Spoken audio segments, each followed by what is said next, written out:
انگریز مورخین لکھتے ہیں کہ جو کچھ ہم نے ہندوستانیوں کے ساتھ سلوک کیا اس کا اپنے ملک برطانیہ میں تصور بھی نہیں کیا جا سکتا. دہلی سے پشاور تک گرینڈ ٹرنک روڈ کے دونوں جانب کوئی خوش قسمت ایسا درخت ہوگا جس پر ایک یا دو عالم کو پھانسی نہیں دی گئی ہو، بلکہ سر جیمز آٹلن نے لکھا 27,000 علماء کو پھانسی دی گئی اور مجموعی طور پر 5 لاکھ سے زیادہ مسلمانوں کو پھانسی دی گئی. جب کوئی معزز مسلمان کسی کے ہتھے چڑھتا تو اس کو ہاتھیوں پر بٹھا کر کسی درخت کے نیچے لے جا کر اس کے گلے میں پھندا ڈال کر ہاتھی کو آگے بڑھا دیا جاتا، پھر وہ مسلمان تڑپتے ہوئے اپنی جان کو کھو بیٹھتا. مظلوموں کی تعداد ہزاروں میں نہیں لاکھوں میں ہے جن کی لاشیں پھندے میں جھول گئی، آنکھیں ابل پڑی، زبان باہر نکل آئی. ایک انگریز کمانڈر لارڈ رابرٹس کا بیان ہے کہ چاندنی چوک دہلی میں شہر خاموشاں کا منظر تھا. ہر طرف لاشیں بکھری پڑی تھی، دور دور تک کوئی جاندار نظر نہیں آ رہا تھا، کوئی زندہ مخلوق ہماری نظر سے گزری نہیں. کہیں کہیں کوئی کتا کسی لاش کو بھگوڑ رہا تھا،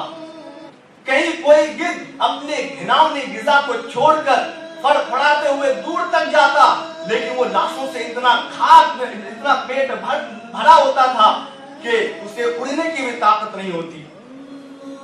اے میرے ملت کے جوانوں، یہ ہے تمہارے آباء و اجداد کی قربانیاں وطن عزیز کی آزادی کے خاطر، ان پر ہوئے ظلم و ستم کی دردناک داستاں. لیکن افسوس ایک طبقہ ایسا بھی ہے جنہیں ہماری یہ قربانیاں نظر نہیں آتی، ہماری فدائی وطن میں انہیں شک ہے، ہماری پیشانیوں پر غداری کا لیبل لگانے کی ناپاک کوششیں کر رہے ہیں، جبکہ فدائی وطن کی تاریخ ہمارے خون سے رنگین ہے. جب گلستان کو لہو کی ضرورت پڑی، سب سے پہلے ہی گردن ہماری کٹی، پھر بھی کہتے ہیں ہم سے یہ اہل چمن، یہ چمن ہے ہمارا تمہارا نہیں. ہماری تابناک حقیقت تو یہ ہے کہ جب جنگ آزادی کے عظیم مجاہد اشفاق اللہ خان کو انگریزوں کی جانب سے سزائے موت سنائی گئی تو وطن عزیز کے محبت سے سرشار ہو کر جنگ آزادی کے عظیم مجاہد اشفاق اللہ خان نے اپنی آخری خواہش کا اظہار کیا تھا، کچھ آرزو نہیں آرزو تو یہ ہے، کچھ آرزو نہیں آرزو تو یہ ہے، رکھ دے کوئی ذرا سی خاک وطن کفن میں، رکھ دے کوئی ذرا سی خاک وطن کفن میں. معزز سامعین کرام، میں پوچھنا چاہتا ہوں، کیا تم نے علامہ فضل خیر آبادی کی قربانیوں کو بھلا دیا؟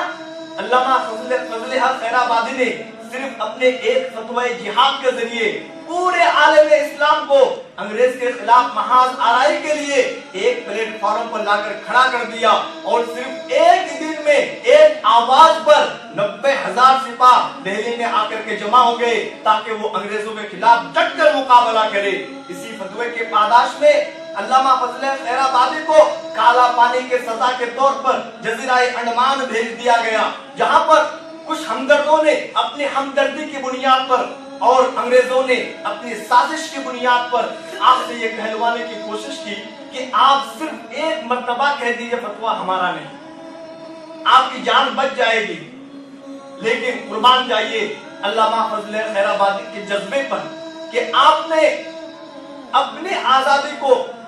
قربان کیا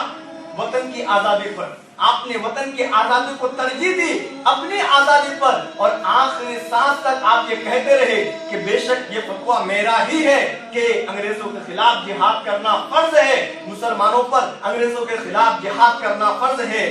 بسم العظیمہ آبادی نے کیا خوب کہا تھا، سرفروشی کی تمنا اب ہمارے دل میں ہے، دیکھنا ہے زور کتنا بازو پہ قاتل میں ہے، وقت آنے دے دکھا دیں گے تجھے اے آسماں، وقت آنے دے دکھا دیں گے تجھے اے آسماں، کیا بتائے ہم ابھی سے کیا ہمارے دل میں ہے. میرے ملت کے جوانوں، میں تمہیں بہادر شاہ ظفر کی داستان بھی سنانا چاہتا ہوں.